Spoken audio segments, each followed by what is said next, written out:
Hello दोस्तों, नमस्कार।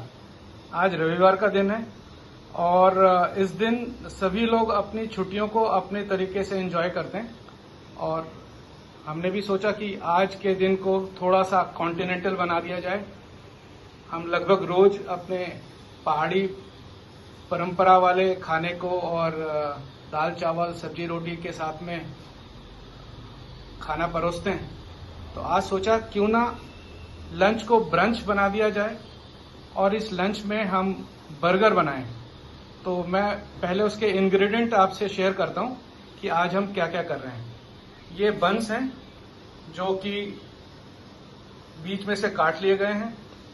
उसके बाद इसमें ये आलू की टिकिया है और आलू की टिकिया इसमें शैलो फ्राई करके जाएगी। उसके बाद हम इसमें चीज स्लाइस को डालेंगे और चीज स्लाइस के साथ में ये तो थोड़ा फीका फीका हो गया। अब इसमें थोड़ा चटपटा लाने के लिए हरे धनिया पुदीने की चटनी है जिसमें नींबू खटाई के तौर पे इस्तेमाल किया है। प्याज जाएगा इसमें। इसके साथ साथ मेयोनीज का भी इस्तेमाल करेंगे और टेस्ट को थोड़ा और लाजवाब बनाने के लिए चाट मसाला, सॉस और अगर किसी को जरूरत है तो वो नमक मिर्च या दूसरे मसालों को और फिर इस्तेमाल कर सकता है।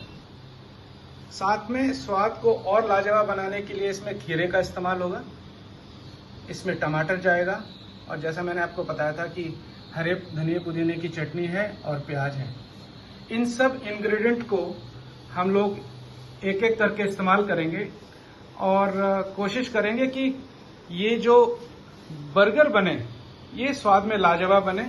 इसमें थोड़ा मेरा एक्सपीरियंस भी काम आएगा क्योंकि बहुत साल पहले अपने देश में एक ब्रांड आया था विम्पीज और तब बीइंग अ यंग वंस मैंने भी वहां पर अप्लाई किया था मैनेजमेंट ट्रेनिंग के लिए और मैं सेलेक्ट हुआ था इनके ऑल ओवर दिल्ली के कंटेस्टेंट के बीच में।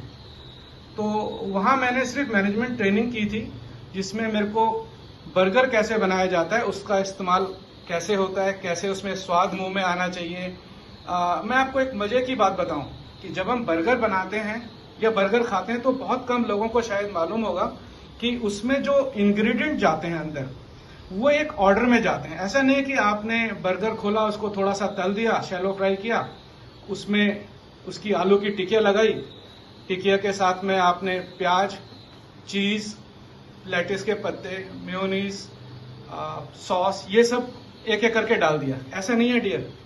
जब भी हम बर्गर बनाते हैं तो उसमें कुछ एक ऑर्डर में ये चीजें जाती हैं और ये बहुत खास पहलू से देखा जाता है कि जब आप बर्गर को खाएं तो उस बर्गर का स्वाद पहले आपके मुंह में क्या आना चाहिए, फिर कैसा रहना चाहिए और जब आप बर्गर को खत्म कर रहे हो तो उस समय का जो स्वाद है वो आपके मुंह में कौन सा रहना चाहिए।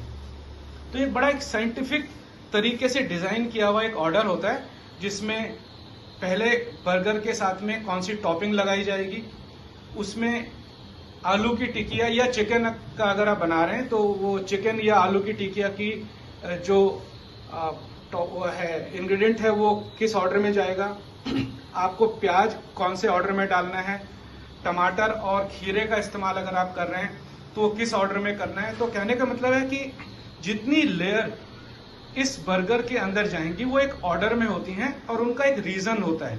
ऐसा नहीं है कि आपने रैंडमली कुछ भी डाल दिया और उस रैंडम ऑर्डर में आपने एक बर्गर तैयार कर दिया, जो कि जनरली अगर आप देखें तो इसी तरीके से घरों में या छोटे रेस्टोरेंट में बना दिया जाता है। पर अगर आप किसी अच्छे रेस्टोरेंट में जाएंगे जहां पर आपको एक तरीके से बर्गर बनाया या उनकी स्पेशलिटी बर्गर है तो आप पाएंगे कि हर एक चीज जो उसके अंदर जाती है वो एक ऑर्डर में जाती है और अगर वो लोग थॉरोली प्रोफेशनल हैं तो उसमें ये देखा जाता है कि जब आप बर्गर को खा रहे हैं तो कौन सा स्वाद आपकी टंग को पहले आना चाहिए, कौन सा स्वाद बाद में आना चाहिए और उन स्वाद का आपके मुंह में या उस समय टेस्ट में क्या अंतर आता है या क्या उसका इफेक्ट होता है। तो ये एक प्रॉपरली डिजाइंड एक प्रक्रिया है जिसको अगर अपनाएं तो आपका बर्गर का स्वाद जो है वो लाजवाब होगा। तो अभी कुछ ही देर में मैं इनको, ये तो असेंबली लाइन हो गई, इंग्रेडिएंट हो गया। अब मैं इसको लेकर गैस के चूल्हे पे जा रहा हूं, जहां मैं टिकिया को और बर्गर्स को, इन दोनों को शैलो फ्राई करूंगा। Let's go there. तो आप देखेंगे कि मैंने इनको शैलो फ्राई के लिए एक नॉन स्टिकिंग तवे पे रख दिया है। इसमें हम डीप फ्राई के अनलाइक कम तेल का इस्तेमाल करेंगे, ताकि ये सिर्फ सिक जाएं और तवे पे चिपके ना। एक कुकिंग मीडियम की तरह इस्तेमाल कर रहा हूं। और इसमें जब ये दोनों तरफ से सिक जाएंगी, और क्योंकि ये फ्रोजन फ्रूट के कैटेगरी का प्रोडक्ट है, तो जब ये पूरा पक जाएगा तभी हम इसको बर्गर में इस्तेमाल कर पाएंगे।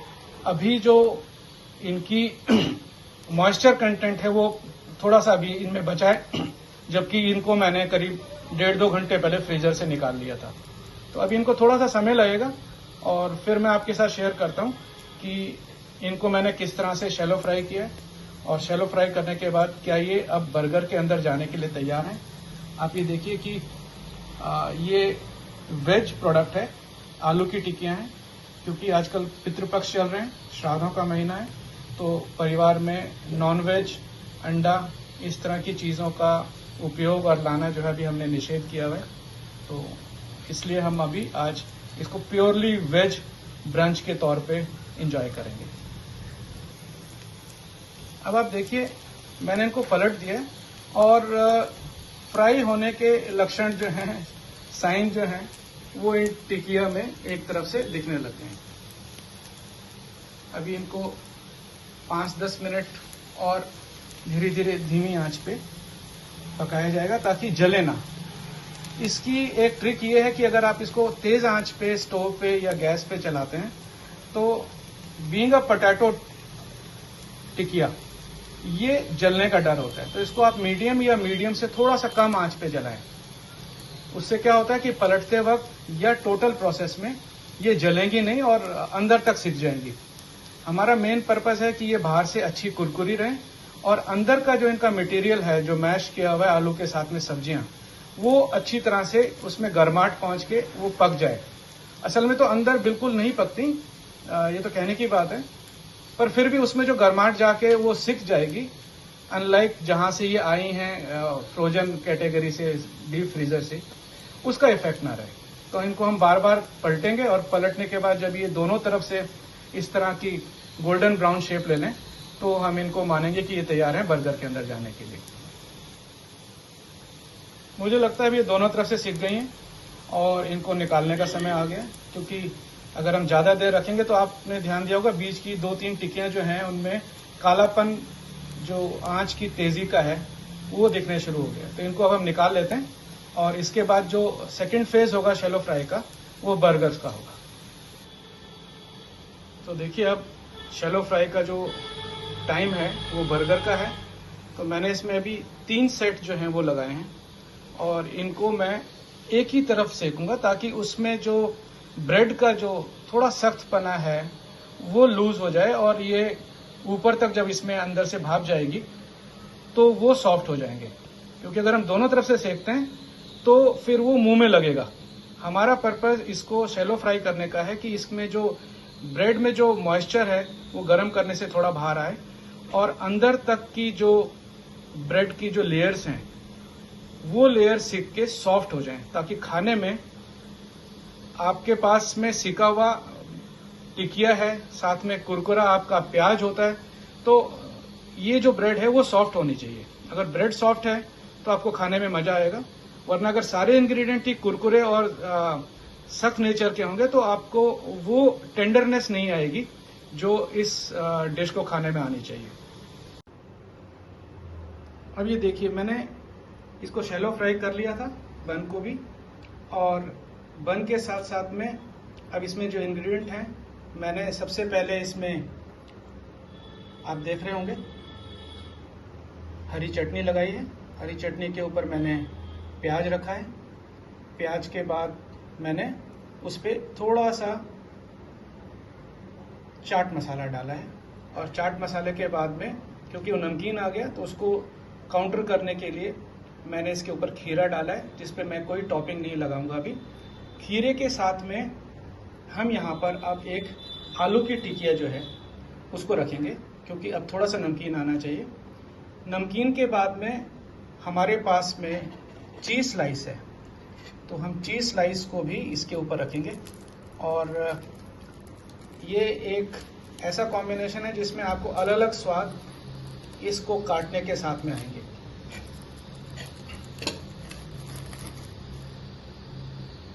तो मैंने ये चीज़ स्लाइस इसके ऊपर रख दिया। देखिए, अब चीज़ स्लाइस के ऊपर मैं 2 टमाटर रखूंगा। इन टमाटर के ऊपर, क्योंकि स्वाद जो है अब ये बिल्कुल न्यूट्रल हो गया है, इस न्यूट्रल स्वाद को चेंज करने के लिए हम इसमें थोड़ा सा चाट मसाला डालेंगे। ये देखिए, मैंने इसके ऊपर चाट मसाले की एक लेयर डाल दी। अब चाट मसाले के बाद में हम दूसरा जो एंड है बर्गर का, इस पे मैंने मेयोनीज लगाई हुई है, आप देख सकते हैं। तो ये आपको एक टेंगी स्वाद देगा। और इसको अब मैं इसके ऊपर बंद कर देता हूँ। तो आप देखेंगे कि ये जो बर्गर है हमने मल्टी लेयर का बनाया है, और ये मल्टी लेयर का बर्गर बनाने के साथ साथ में आपको मल्टी लेयर टेस्ट भी देगा। ये मेरा सर्विंग प्लेट है। सर्विंग प्लेट में मैं कुछ इस तरीके से जिसको भी परिवार में देना है वो सर्व करूंगा। साथ में चिप्स होंगे। और अभी लौटता हूं, बताता हूं कि इसको मैं किस तरह से सर्व करूंगा।